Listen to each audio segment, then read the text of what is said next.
SSLC ಮತ್ತು ಪಿಯುಸಿಯಲ್ಲಿ ಅತಿ ಹೆಚ್ಚು ಅಂಕ ಪಡೆದ ವಿದ್ಯಾರ್ಥಿಗಳಿಗೆ ಪ್ರೋತ್ಸಾಹಧನ ನೀಡಿ ಸನ್ಮಾನಿಸಿ ಸಾಮಾಜಿಕ ಸೇವಾ ಕಾರ್ಯದ ಮೂಲಕ ಶಿವರಾತ್ರಿ ಆಚರಣೆ ಮಾಡಲಾಯಿತು.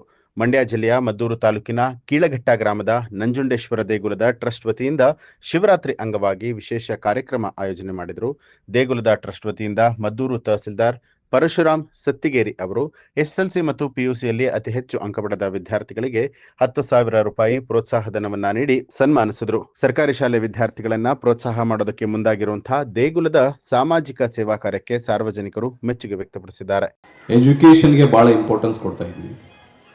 ಭಾರತ ದೇಶದಲ್ಲಿ ನಾವು ಸ್ವತಂತ್ರ ಸಿಕ್ಕಾಗ ಅರೌಂಡ್ ಓನ್ಲಿ 20-26% ಅಷ್ಟೇ ಲಿಟ್ರಸಿ ರೇಟ್ ಇತ್ತು. ಬಟ್ ಈಗ we have reached almost around 75%. ಇನ್ನೂ ಕೂಡ 20-25% ಲಿಟ್ರಸಿ ರೇಟು ಇಲ್ಲ. ಓಕೆ, ಬಟ್ ಈಗ ಈ ಥರ ಟ್ರಸ್ಟ್ಗಳು ಓಕೆ ನಮ್ಮ ನೋಡಿ ಒಂದು ಗ್ರಾಮದಲ್ಲಿ ಇಷ್ಟೊಂದು ಇಂಪಾರ್ಟೆನ್ಸ್ ಕೊಟ್ಟು ಒಂದು ದೊಡ್ಡ ಫಂಕ್ಷನ್ ಮಾಡಿ ಒಂದು ಎಜುಕೇಷನ್ಗೋಸ್ಕರನೇ ಒಂದು ಟ್ರಸ್ಟ್ ಇದೆ ಅಂದರೆ ನಾನು ಐ ರಿಯಲಿ ಅಪ್ರಿಷಿಯೇಟ್. ಸೊ ಅದಕ್ಕೋಸ್ಕರ ಆ ಟ್ರಸ್ಟ್ ಅವರಿಗೆ ಎಲ್ಲರಿಗೂ ಮತ್ತು ನಾನು ಅಭಿನಂದನೆಗಳನ್ನು ತಿಳಿಸ್ತೇನೆ. ಇದರ ಅರ್ಥ ಏನಂದರೆ ನಮ್ಮ ಈ ಊರು ಭಾಳ ಮುಂದುವರೆದಿದೆ ಅಂತ, ಶೈಕ್ಷಣಿಕವಾಗಿ ಇಂಪಾರ್ಟೆನ್ಸ್ ಕೊಡ್ತಾ ಇದ್ದಾರೆ ಅಂದರೆ ಓಕೆ ನಾವೆಲ್ಲ ನೋಡ್ತೀವಿ, ಬೇರೆ ಬೇರೆ ಎಲ್ಲ ಕಾರ್ಯಕ್ರಮಗಳನ್ನು ನೋಡ್ತೀವಿ.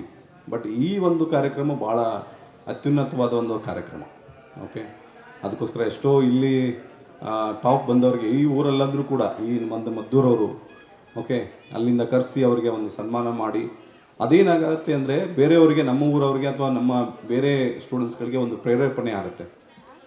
Okay, they will become a role models. Okay, ನಮ್ಮ ಎಲ್ಲ ಈಗ ಬೆಳೀತಿರೋಂಥ ಹುಡುಗರಲ್ಲಿ ಒಂದು ಉತ್ಸಾಹ ಮೂಡುತ್ತೆ ಏನಂತ, ಸೊ ನಾನು ಒಂದೇನಾದರೂ ಸಾಧನೆ ಮಾಡಿದ್ರೆ ನನಗೂ ಈ ಥರ ರೆಕಗ್ನಿಷನ್ ಸಿಗತ್ತೆ. ಓಕೆ, ಯಾರಾದರೂ ಒಬ್ಬರು ಬಂದು ನಮಗೆ ಸನ್ಮಾನ ಮಾಡ್ಬೋದು, ನಮಗೆ ರೆಕಗ್ನಿಷನ್ ಸಿಗತ್ತೆ ಅಂತ ಒಂದು ಮನವರಿಕೆ ಆದಾಗ ಅವರು ಹೆಚ್ಚಿನ ರೀತಿಯಲ್ಲಿ ಪ್ರಯತ್ನಪಟ್ಟು ಒಂದು ಒಳ್ಳೆಯ ಉನ್ನತವಾದ ಶಿಕ್ಷಣ ಪಡೀಲಿಕ್ಕೆ ಒಂದು ದಾರಿ ಆಗುತ್ತೆ. ಡಿಗ್ರಿ ಆದರೂ ಕೂಡ KAS IASಗೆ ಓದಲಿಕ್ಕೆ ನನಗೆ ಒಂದು 3-4 ವರ್ಷ ನನಗೆ ಏನೂ ಕೆಲಸನೇ ಇಲ್ಲ, ಬರೀ ಓದೋದೇ ಕೆಲಸ ನಂದು. 2-3 UPSC ಬರೆದ್ವಿ, ಆಗಲಿಲ್ಲ. ಆಮೇಲೆ ಒಂದು KAS ಬರೆದ್ವಿ, ಆಗಲಿಲ್ಲ. ನೆಕ್ಸ್ಟ್ KAS ಎಕ್ಸಾಮಲ್ಲಿ ನಾವು ಪಾಸ್ ಆದ್ವಿ. ಸೊ 3-4 ಎಕ್ಸಾಮ್ಗಳಲ್ಲಿ ಫೇಲ್ ಆಗಿ ನಾನು ಇಲ್ಲಿ ಬಂದಿರೋದು. ಅದಕ್ಕೋಸ್ಕರ ಅವರು ಫೇಲ್ ಆದಾಗೂ ಕೂಡ ನನಗೆ ಬೆನ್ನು ತಟ್ಟಿದ್ರು, ಪಾಸ್ ಆಗದಾಗೂ ಕೂಡ ನೋಡಪ್ಪ ಇನ್ನೂ ಜವಾಬ್ದಾರಿ ಜಾಸ್ತಿ ಆಗುತ್ತೆ ನಿಂದು ಅಂತ ಹೇಳಿ ಆವಾಗಲೂ ಕೂಡ ನಮ್ಮ ಬೆನ್ನ ಹಿಂದೆ ನಿಂತ್ಕೊಂಡು ಕೆಲಸ ಮಾಡಿದ್ರು. ಅದು ಏಕೆ ಹೇಳ್ತಾ ಇದ್ದೀನಿ, ಅಂಥ ಒಂದು ಹಳ್ಳಿಯಲ್ಲೂ ಕೂಡ ನಮಗೆ ಒಂದು ಪ್ರೋತ್ಸಾಹ ಸಿಕ್ಕರೆ ಯಾವುದೇ ವ್ಯಕ್ತಿ ಕೂಡ ಒಬ್ಬ IAS KAS ಅಥವಾ ಏನೋ ಒಬ್ಬ ದೊಡ್ಡ ಸೈಂಟಿಸ್ಟ್ ಆಗೋದು, ಸುಪ್ರೀಂ ಕೋರ್ಟ್ ಜಡ್ಜ್ ಆಗ್ಬೋದು, ಏನೇ ಒಂದು ಸಾಧನೆ ಮಾಡ್ಬೋದು ಅನ್ನೋದಕ್ಕೆ ಒಂದು ಸಾಕ್ಷ್ಯ ಉದಾಹರಣೆ ಅಂತ ನಾನು ನಿಮಗೆ ಹೇಳ್ತಾ ಇದ್ದೀನಿ. ಅದಕ್ಕೋಸ್ಕರ ಮಕ್ಕಳಿಗೆ ಓದೋದ್ರ ಬಗ್ಗೆ, ನೀವು ಎಜುಕೇಷನ್ ಬಗ್ಗೆ ಯಾವುದೂ ತಾತ್ಸಾರ ಮನೋಭಾವ ಬೇಡ. ಸೊ ಓದೋದಕ್ಕೆ ಮತ್ತು ಎಜುಕೇಷನ್ಗೋಸ್ಕರ ನೀವು ನಿಮ್ಮ ಮಕ್ಕಳಿಗೆ ಒಂದು ಅವಕಾಶ ಕೊಡಿ, ಖಂಡಿತವಾಗ್ಲೂ ಅವರು ಸಾಧನೆ ಮಾಡಿ ತೋರಿಸ್ತಾರೆ. ಸಮಸ್ತ ಚಿಕ್ಕಬಳ್ಳಾಪುರ ಜನತೆಗೆ ಮಹಾಶಿವರಾತ್ರಿ ಹಬ್ಬದ ಹಾರ್ದಿಕ ಶುಭಾಶಯಗಳು.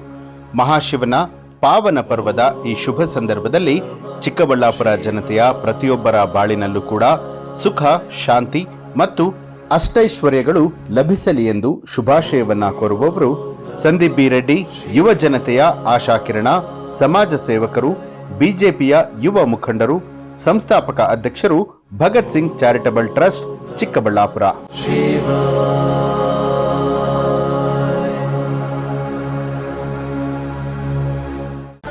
ನ್ಯೂಸ್ ಅಲರ್ಟ್, ನಿಮ್ಮಿಂದ ನಿಮಗಾಗಿ.